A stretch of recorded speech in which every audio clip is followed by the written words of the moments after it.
Hello there and welcome to today's video. In today's video we are going to be replacing the anti-roll bar drop links on my 2000 K11 Nissan Micra. First thing to do is to get the vehicle jacked up.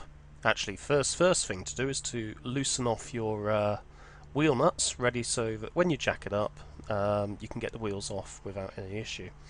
Just focusing here on the jacking point that I'll be using, and that is the front cross member, the bolt which goes from the rear part of the subframe over to the front cross member.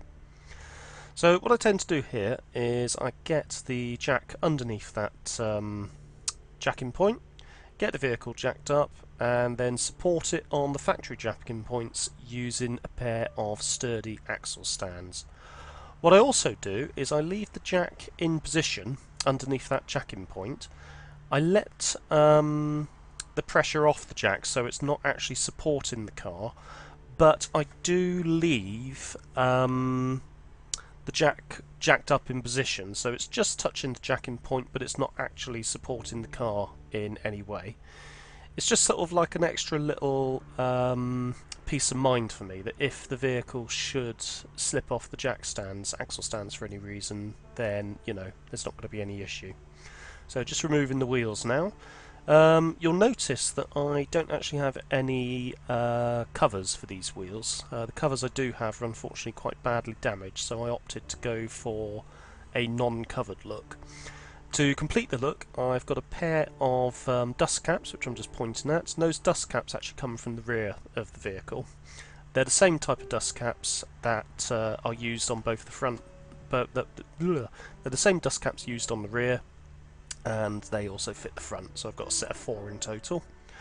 So just spraying some plus gas onto this first anti-roll bar drop link. Now on this side I've only filmed doing the passenger side or near side because I wanted to basically show what could be done using standard tools. In this case, standard tools that you can find hopefully in most collections of tools. The bolts are 14mm on this particular one, and I also employ the use of a hacksaw, lump hammer and cold chisel. Now with the other side I removed the top bolt, the top 14mm nut, and then removed the bottom one, making use of an angle grinder, which was very satisfying and sorted the problem out nicely. So what I'm doing here is I've locked the top bolt in position using a 14mm spanner, and using my 14mm socket I was able to remove that bottom nut there. In doing so it actually stripped the threads off the nut, so thankfully I wasn't reusing it, nor was I reusing the threaded element of the setup. But it's just something to watch out for.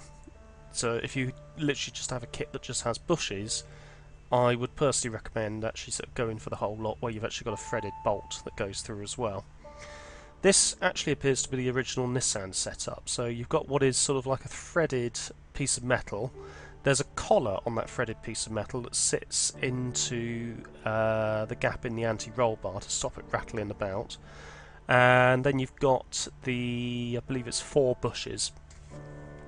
The kit that I was supplied with was almost sort of like a very standard looking bolt, 13mm head on this one, a nylock nut, again 13mm, 4 bushes, and the relevant number of plates that you have, obviously, to allow you to remove, sort of space out the bushes.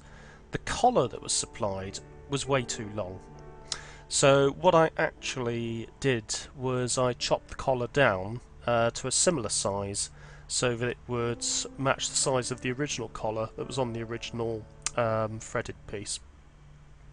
Sounds more complicated than it is, but it took a bit of adapting to get the kit that I was supplied with that should have been for the K11 fitted to my K11. There is a possibility that a different design was used, different types of bushes were used on earlier models.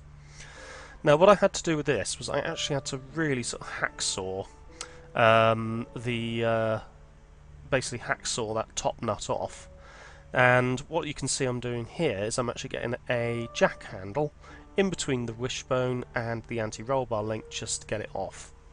And if I strip down the link itself, you can see what I've got there, and that there, just pictured up, is the new link, and then obviously the old link behind it. And you can see that collar is way too big. So I'm just doing a bit of cleaning up here using a bit of brake cleaner, just wiping it down, just giving it a general sort of clean up. And what I actually did as well was I corrusted some of the areas that are a little bit sort of rusty with just surface rust, and then just basically went on ahead and just gave the whole area a bit of a paint through. Now I tried assembling initially with that collar in place, and I noted that that collar is no way going to fit. It's too long and it doesn't match what's already on the car at the moment.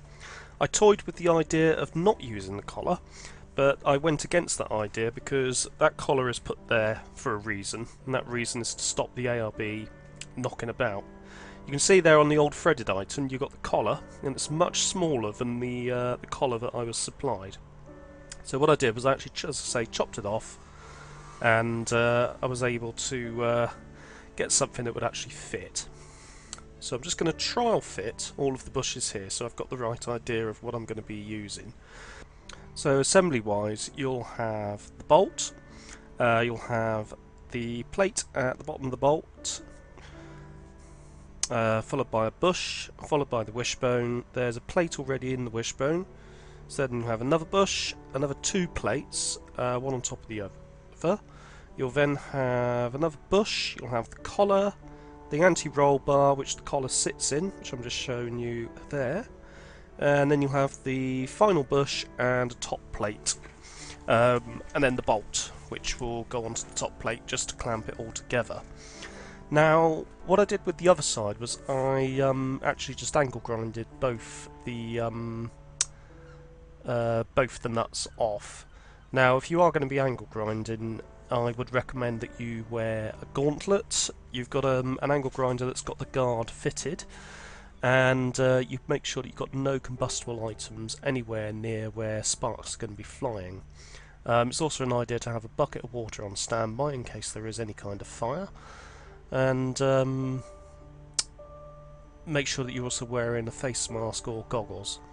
Showing you in this picture, you can see the assembled bush as it would look like on the car, the assembled link rather. So we're just focusing now on that anti-roll bar there, so you can see the anti-roll bar in about the middle of the screen. And we basically feed the whole assembly in from the bottom, so the bottom of the wishbone. So I place a bush there, which is going to be sat in the cup of the wishbone. There's my little plate there. Put another plate there. So those two plates are covering the first bush on the top side, and also allowing that second bush in as well, which just sits immediately underneath the anti-roll bar. You can see the anti-roll bar's actually got a slightly raised edge, so the bush does slot in there quite nicely. Gradually feed the bolt up, as you can see there, and then slip my little collar, which I made. Just drop that in there. Hopefully you'll be able to see it. Yep, there you go, there's the collar. Looks a little bit raised at the moment, but when you actually clamp it all together it sort of just goes in and sits itself in quite nicely. Final bush, the top plate, and that 13mm nylock bolt. So bolting it all together now. Faffing about with the camera for some reason. Just getting the angle right, there you go. Now I used a spanner at the bottom there, 13mm spanner, just to hold it all together, and just the 13mm ratchet at the top there, socket at the top, just to bring it all together. Now you actually sort of notice when it won't go any further because it becomes increasingly tight and you can't actually sort of ratchet it down any further. You will notice that some of the bushes do squash a bit, but that's to be expected. You want to get it to a point where the whole item is stiff but flexible, if that makes sense. So it doesn't have too much movement either way. There's sort of like not too much movement sort of either way when you sort of waggle it from the top.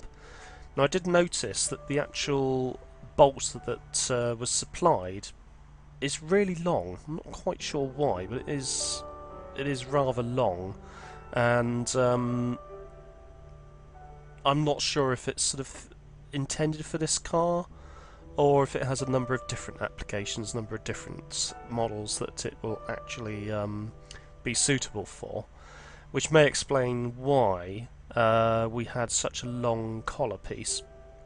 But it does look like for the kit that I bought for the Micra, you do have to do a little bit of adaptation to get it to fit.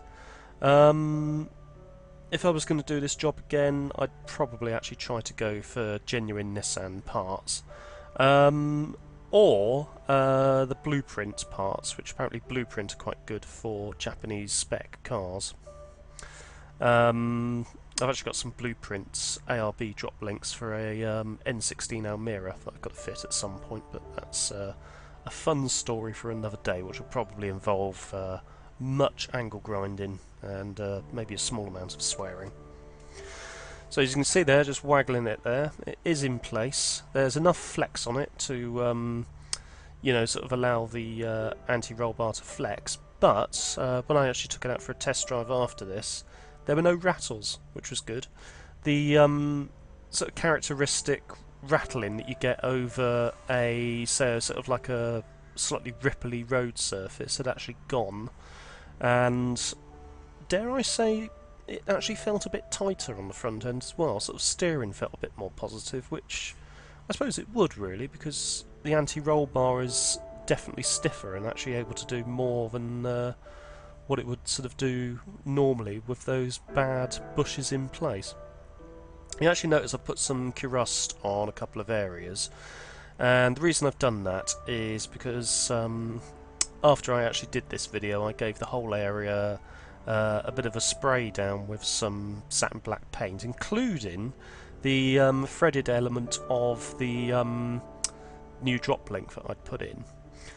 Reason being, this will have to be replaced again at some point in the future, probably after another sort of 5 or 6 years, and I don't want to have the fun that I had when I did it before. So you can see that I've actually got the area sort of nicely spruced up. It's not perfect, but you know, it's an area of the car that you don't see, but it is nice to know that it is in good condition. As I say, for the other side, angle grinder to get those bits off. And that is it for today.